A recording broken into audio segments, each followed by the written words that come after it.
So I'm having to do a little bit of makeshift here today because I don't know what my tripod is.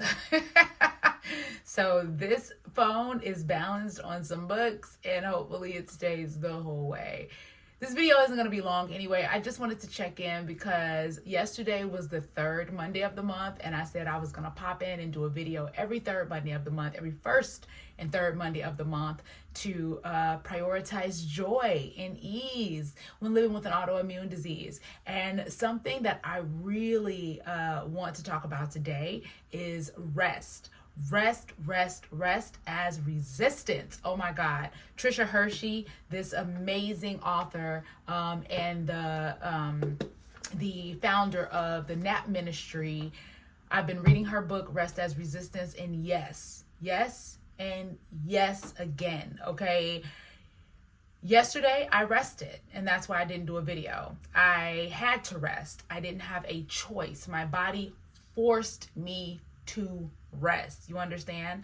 I had 5 shows this weekend, pretty big shows at a pretty big venue. I'm working all weekend long, and then after the shows, because I wasn't headlining, it wasn't like my show, so I was trying to capitalize off of his audience, and I'm busting my ass outside passing out flyers trying to get people to come to the MS fundraiser comedy show here in Chicago. So I'm like outside passing out flyers after every show, then I'm running back in and I'm getting back on stage, and I was exhausted. And then on Sunday, the last day of the show, I started my period. Ugh.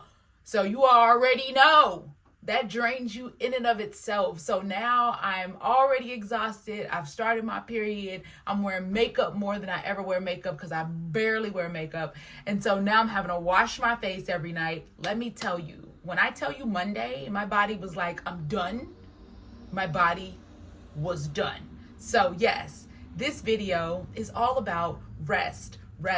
And as we are now in the Lunar New Year, we are here in the Lunar New Year. It is the fire horse year. There is fast-paced energy. Go. And how does that apply to you, to me, to somebody with an underlying diagnosis? How does that apply to somebody who needs rest for survival? Like truly cannot go without it affecting how our body shows up for us. So I present to you today, what is your relationship with rest?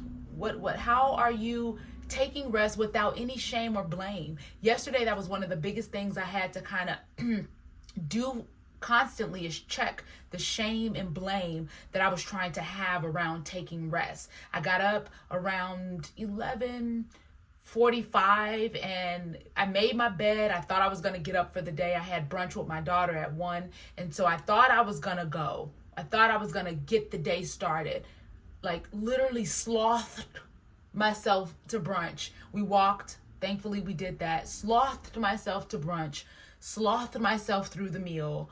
It was actually supposed to be a pretty heart-to-heart conversation about some of the ways that, you know, she moves through life, and just kind of letting her know, like, I see you, sis. I'm not trying to, you know, I'm not trying to mold you into the daughter I need you to be. I want you to become what you are, and I love you. And it was supposed to be one of those conversations, and I couldn't even have it. Like, I was just like, how's your day? How's your life been? How you been up? What you been up to?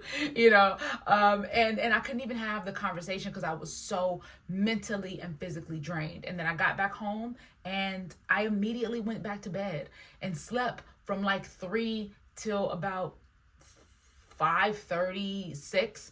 And then I got up, went and made the dog food. Cause our dog was kind of bougie. We fixed his food, went and got his ingredients, cooked his food with my husband, played a game of backgammon because my husband is like a toddler and he gets really sensitive when I don't spend time with him.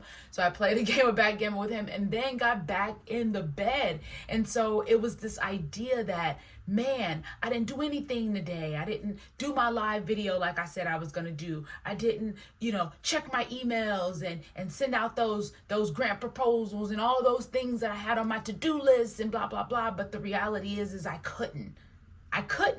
I needed my rest. It was, I mean, when I tell you, my body was like, you have no more spoons left. You're done. You are out of it. This is it. So that prompted the question for me is like, what is my relationship to rest? How do I show up for myself when I need rest? Does pushing through really support me? And I've done that in the past. I've pushed through. I've been like, you know what? I'm just going to get it. I'm going to keep it moving. I'm going to do the boom, bam, bam. And it's like, yeah, no. Because also being in my mid 40s, also perimenopausal, also, you know what I mean? Autoimmune diagnosis. Like, it's layers. It is layers to this. And I'm pretty sure that you're dealing with layers too, right? Are you parenting a young child where they need a little bit more attention? Are you parenting a husband where they need a little bit more attention, right? Where are you able to have little moments of rest? And so what I love about Trisha Hershey, to go back to her really quick, my friend Dr. Nia was in town from Ithaca, New York to see me at the Chicago Theater this weekend, open for Josh Johnson. She was here kind of hanging out, and I noticed that it was moments where she would just stop and just like be in her own little, and I'm like, is she asleep right now? Because she's on New York time and she's ripping and running just as much as I'm ripping and running because she's here with me. And I'm like, is she asleep? But she wasn't. She was doing a moment of rest. And that could be an option for someone that doesn't have a lot of time to take rest. And so what is your relationship with rest, right? I'm constantly asking this question now for me, because maybe it's like sitting on the toilet when I pee and just taking a couple minutes while I'm there to take a deep breath. I remember I used to do that when I first started meditating some 15 years ago. I was like, how do I take moments of mindfulness? How, if I can't sit in front of my altar every day, if I can't do a 20-minute meditation per se, how can I still have moments of rest or meditation, mindfulness, without full on going into pulling out my cushions and doing all that? And so I would say, okay, when I go to the bathroom, because if you also are dealing with an autoimmune disease, you may have some bladder issues. And so I now get Botox in my bladder. But before, I would have to pregame. I would have to go to the bathroom before I had to go to the bathroom, because if I waited till I needed to go to the bathroom, I was already going to the bathroom before I got to the bathroom. You feel me? So I had to say, oh, it's been 20 minutes. Let me go to the bathroom. And I would sit there and I would make that a moment of mindfulness. So I would sit on the toilet and I would take 2 to 3 deep breaths and just wait for the urine to come, and then it would come and all would be well. And that's how I started making moments of mindfulness, even when I didn't really have a lot of time. So, what is your relationship to rest? What is there any shame or blame that you carry when it comes to taking rest? Do you have moments baked into your day, little subtle moments where you can take rest, right? The toilet, filling up your water bottle at the refrigerator, if you have one of those. If you fancy, we got a Britter, so we not fancy. We got an old school refrigerator, like this, like that, old school. So everybody refrigerator opens kind of like, well, I guess yours could drawer. But anyways, you get what I'm saying, right? Do you filling up at the water bottle? Anything. There are small moments. So in your journal prompts, I want to ask you to list out some ways in which you can focus on rest, or you can prioritize rest throughout your day. Micro ways, not huge, big, like, oh, I got a chunk of 20 minutes here, I got 13 minutes here. No, 2 minutes, 1 minute, right? Where in your day can you carve out rest for you? And also, what is your relationship to rest? Do you have shame around rest? Do you have blame around rest? Do you feel guilty for resting? Do you feel guilty for taking a break? Ask yourself that. If you're not going 7 days a week, right? Do you feel unworthy? And if so, where is that stemming from? Where is that lack of worth coming from? I've had to ask myself that question, but I grew up with a mom that worked.